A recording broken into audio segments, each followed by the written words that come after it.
Overwatch 2 shop has been a point of controversy for a long time. And honestly, it's something that I haven't really touched on the channel. I'm more of the science. The skins are more of the art. And I know they're pricey, but ultimately, and I know people aren't going to like to hear this, you don't have to buy it, right? You don't have to buy it. It is nice to have. It would be cool to see some of these skins get on the characters. And I agree, like, I do think the price point on a lot of them are pretty high, but ultimately, when you have, you know, people like my friend Mickey, who will sit there and buy every single skin for Mercy, Juno, and Kiriko on like 3 accounts, okay?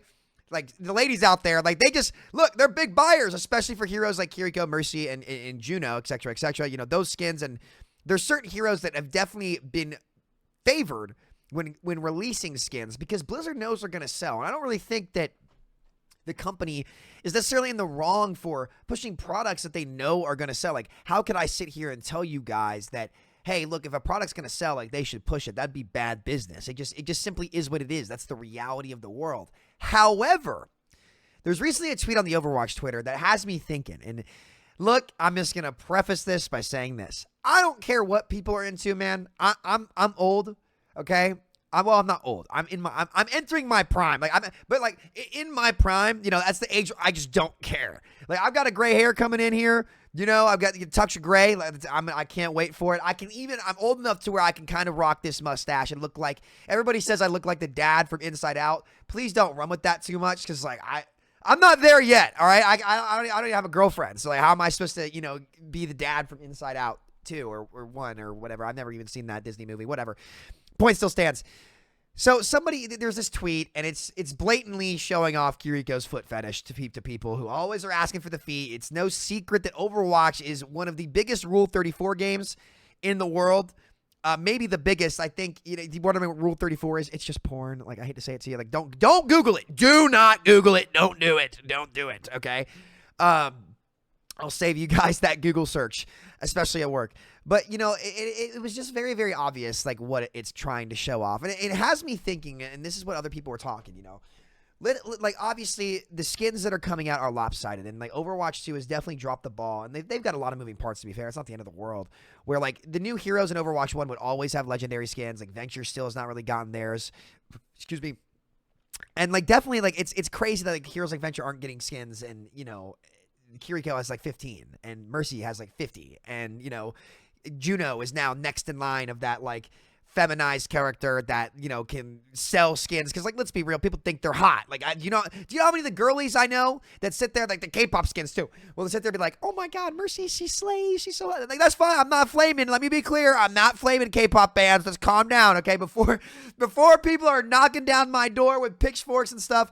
It's actually not really the point of my video is to flame that. I'm going to raise some questions for you guys. And I'd like for you guys to help me walk through some of this stuff to realize if I'm crazy or not.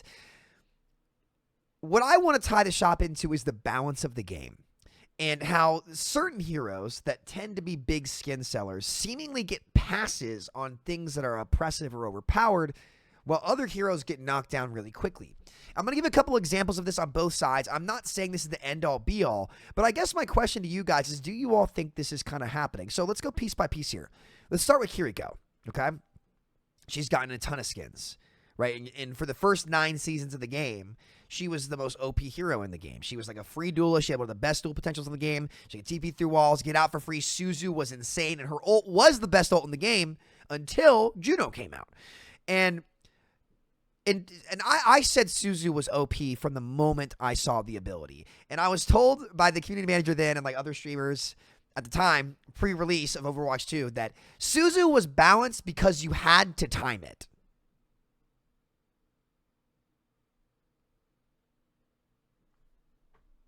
I'm not even going to hammer that one home. That was said.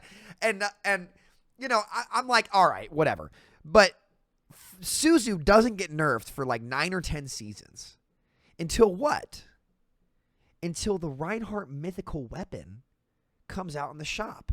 Because you can't sell a $70 mythic where you shatter somebody and then they just get Suzu'd and they get back up right away. So the Suzu nerf comes in where people still get knocked down when the Reinhardt mythic comes out.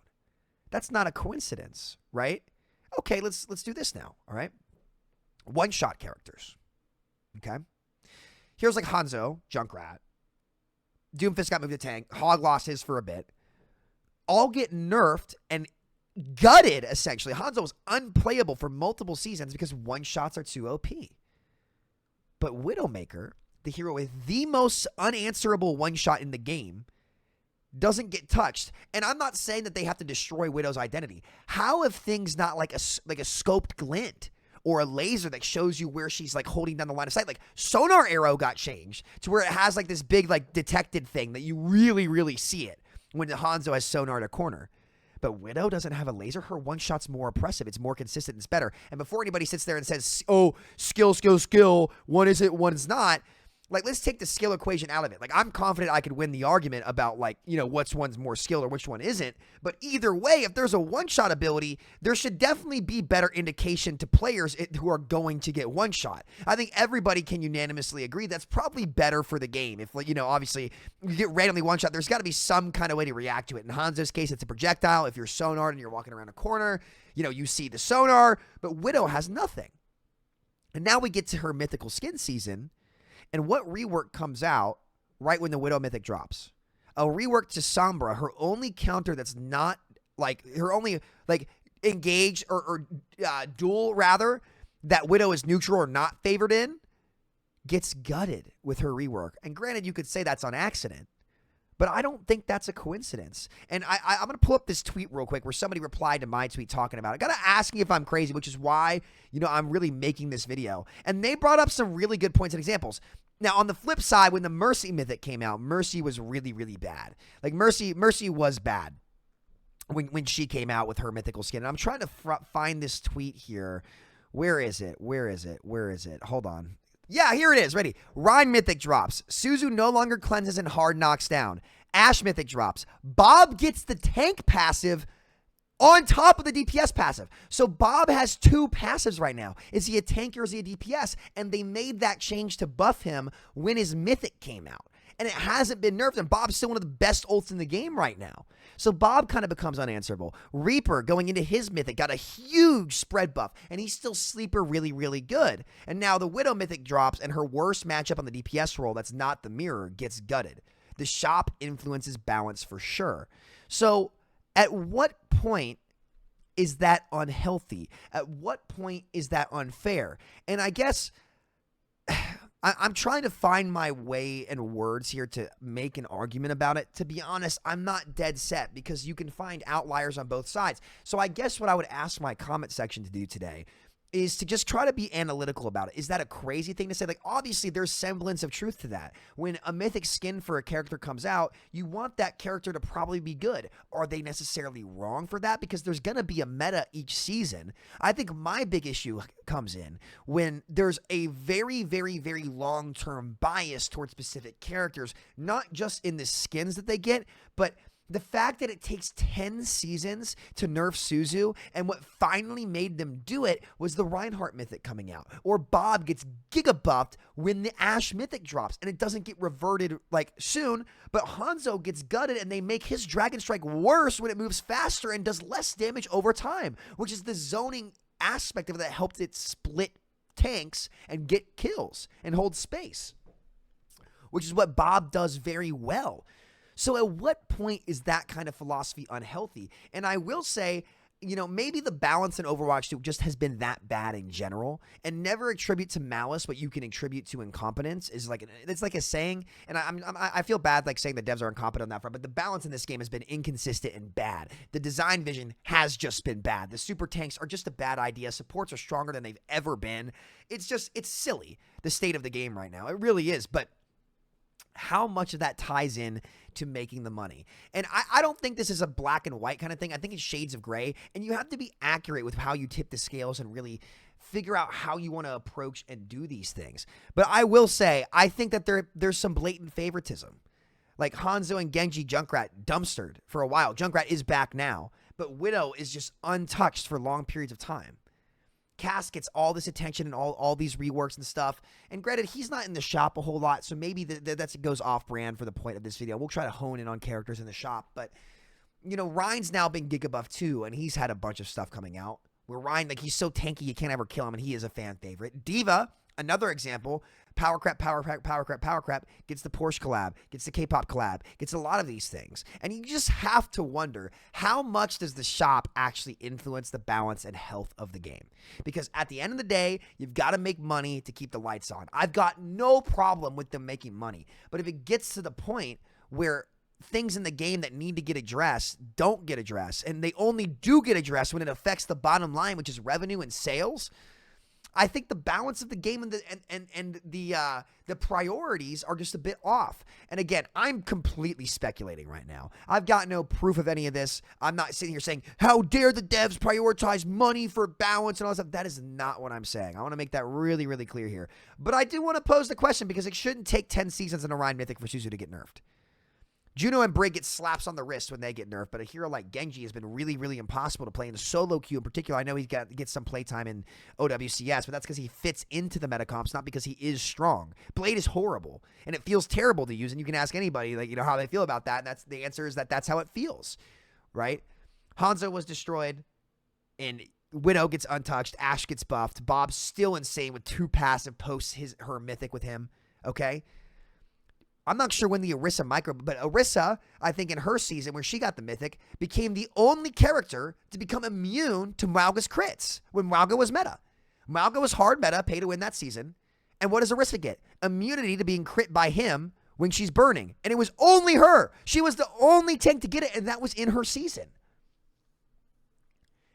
So it just makes you sit there and wonder, what's going on with all this? And how much has the shop influence the balance of the game? And the skins are already pretty overpriced. I admit this. I'm not going to sit here and act like they're not. I don't buy them because they are too expensive. Like, I could buy a whole new video game. I could buy some shards and Raid Shadow Legends, which I'm not going to lie to you guys. I know I'm going to get flamed for this, but I have 318 hours in Raid Shadow Legends. It's lit. I'm making a Raid Shadow Legends channel. I have no, they got me. They got me, and it's lit. I'm sorry, my clan's been farming. I farmed some Russians. They were talking shit. I said USA to them, baby. I do not regret it in the slightest. But, it's at what point is this too far? And at what point can we say that this is happening? I'm at the point where I can say this is happening. I am. It makes no sense that we can talk about how one-shots are oppressive as they are, and the most oppressive one-shot in the game doesn't even get a laser attached to it. Still has hypermobility. Still gets the mythic skin, and then her best matchup, or her least favorable matchup, gets gutted, okay? It gets gutted. Mercy's the only outlier to this, in my opinion. I can't think of anything else. Now that I think about Orisa, I think about Ashe, I think about Ryan getting all these skins, and now he's buffed to the point where he's feels better because he's so tanky. At what point does it end? And, I think that the shop and certain characters, especially characters that sell well in Overwatch, which are going to be the Rule 34 characters, it is what it is, or the cutesy ones, I think it's at the point where it's influencing the balance of the game. I'll outright say it. There's no justifying it. And just seeing this on the Overwatch main Twitter, they know it too. They're not dumb. And I promise the point of this video is to not flame the devs, but the more I think about it, the more it irritates me, because this just doesn't add up. It just doesn't add up. It just doesn't. And this could just be bad balance in general, but it just doesn't add up. So what do you think? Am I crazy? Is Sam like a crazy old man now that, it looks like the dad from, honestly, it would be, if I'm wrong here, which I could be, it is pretty on brand for some of the dads at home to be like, not conspiracy theorists, but you know what I'm saying, guys? You picking up what I'm putting down? Maybe it's just me. I don't know. So let me know what you think down in the comments. That's my shop rant and how it's affecting game balance. I think it's absolutely there. To what degree, though, I guess that's up for you to decide, and let me know what you think down in the comments. Thank you so much for watching. Catch y'all next time. Take care. Have a good day. Love you. Peace out. I just blew my audience a kiss. Is that weird? I don't know.